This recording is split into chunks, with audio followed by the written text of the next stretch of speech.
Today, we are diving into one of history's most fascinating legends, the lost continent of Mu. You've probably heard whispers of it, right? This idea of a motherland for all of humanity, an incredibly advanced civilization that just vanished, swallowed by the ocean, leaving behind almost nothing but mystery? But before we get into all that, let me ask you something, kind of a weird question. Are you entirely human? I know, it sounds crazy, right? But what if the story of our origins is more complicated than we think? What if some of us carry genes from a totally different species? One that didn't come from Africa, but from a continent that's now just a memory. So where did an idea this huge even come from? Well, it didn't just pop up overnight. It actually started way back in the 19th century as this quiet whisper, this really radical theory that basically threw a wrench into everything historians believed about where we all came from. And when you dig into it, you find two main characters at the center of this whole story. It kicked off with an archaeologist, a guy named Augustus Le Plongeon.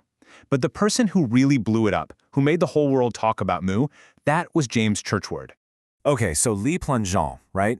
This guy spent his whole life deep in the Mayan ruins, and he comes out saying he's translated these ancient texts, and they talk about a magnificent civilization called Mu, the original motherland. And it gets crazier. He claimed it was violently swallowed by the ocean and that the survivors went on to found both the Mayan and the Egyptian civilizations. I mean, can you imagine? But the idea was just too out there for the time. He didn't have the proof to back it up, so the academic world just kind of brushed it aside. And that could have been the end of it, except for James Churchward. See, Churchward didn't just believe in Mu. Oh no, he came on the scene claiming he had the one thing Le Plongeon was missing: cold, hard proof. And Churchward's story. I mean, you couldn't make this up. It sounds like something out of an Indiana Jones movie. He's a soldier in India, he becomes buddies with this high-ranking temple priest, and one day, the priest shows him these secret ancient clay tablets. The catch? They're written in a language that nobody's spoken for thousands of years, the Naga Maya. So, of course, the priest teaches it to him.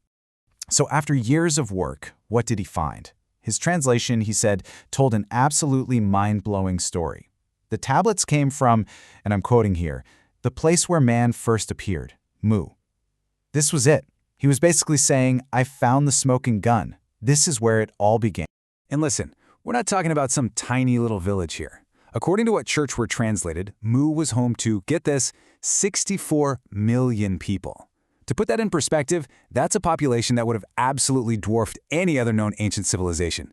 It's just staggering. So Churchward's tablets, they laid out this incredible portrait of Mu. Picture this, a gigantic continent smack in the middle of the Pacific Ocean, even bigger than South America. It was inhabited by this advanced race called the Na'akal, 64 million of them, living for thousands of years under one government, one religion. A golden age. And then, poof, about 12,000 years ago, it's all gone, wiped off the map in a single terrifying night of earthquakes and volcanoes, sinking into what he called a great abyss of fire. Just gone. Okay, but wait, if a continent that big just disappeared, wouldn't there be some trace left behind? I mean, something has to survive, right? Well, the people who believe in Mu say absolutely. And the clues, they say, are hiding in plain sight all over the world. So, let's look at Exhibit A, Easter Island. It's right in the middle of the Pacific, pretty much exactly where Mu was supposed to be. And you know what's there? Those massive Moai statues. These enormous stone heads, some weighing 80 tons. The big question has always been, how on earth did the ancient people on this tiny, remote island carve and move these absolute giants? Now, mainstream archaeologists have some pretty clever theories, like maybe they walked them upright with a system of ropes or rolled them on logs. But you know what the islanders' own legends say? They say the statues walked all by themselves. Churchward, he had his own idea. He thought the answer was something else. He believed the people of Mu, who he saw as the ancestors of the islanders, used some kind of advanced spiritual energy, or maybe even technology, to move them. And this idea of ancient advanced knowledge brings us to the next big clue. Pyramids. They're everywhere, right? Egypt, Mexico, even China. And these cultures were supposedly completely separate, building these things thousands of years apart. Yet, the designs are so similar. The geometric and mathematical precision is just uncanny. How? How is that possible? Well, the Mu theory has an answer. They weren't isolated. They were all working from the same playbook, knowledge passed down from the one mother civilization, Mu. Okay, so this is where the story takes a turn, from ancient history into something else. This idea of a shared, super advanced knowledge base leads to the most mind-bending part of the entire legend. What if the people of Mu weren't, from around here?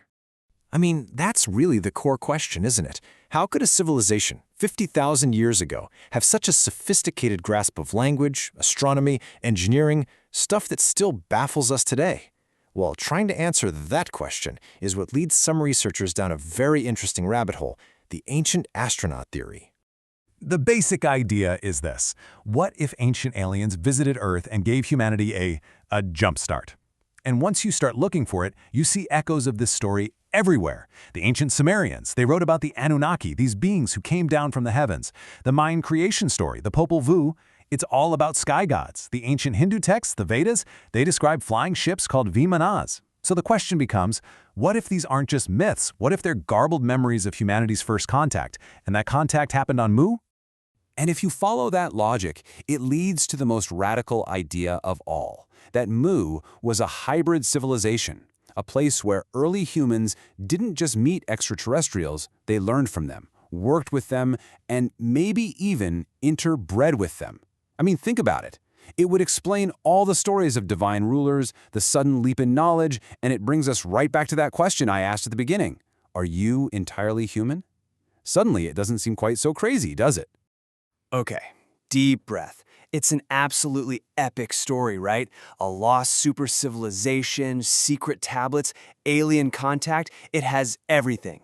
But now it's time for the reality check. What does actual modern science have to say about any of this?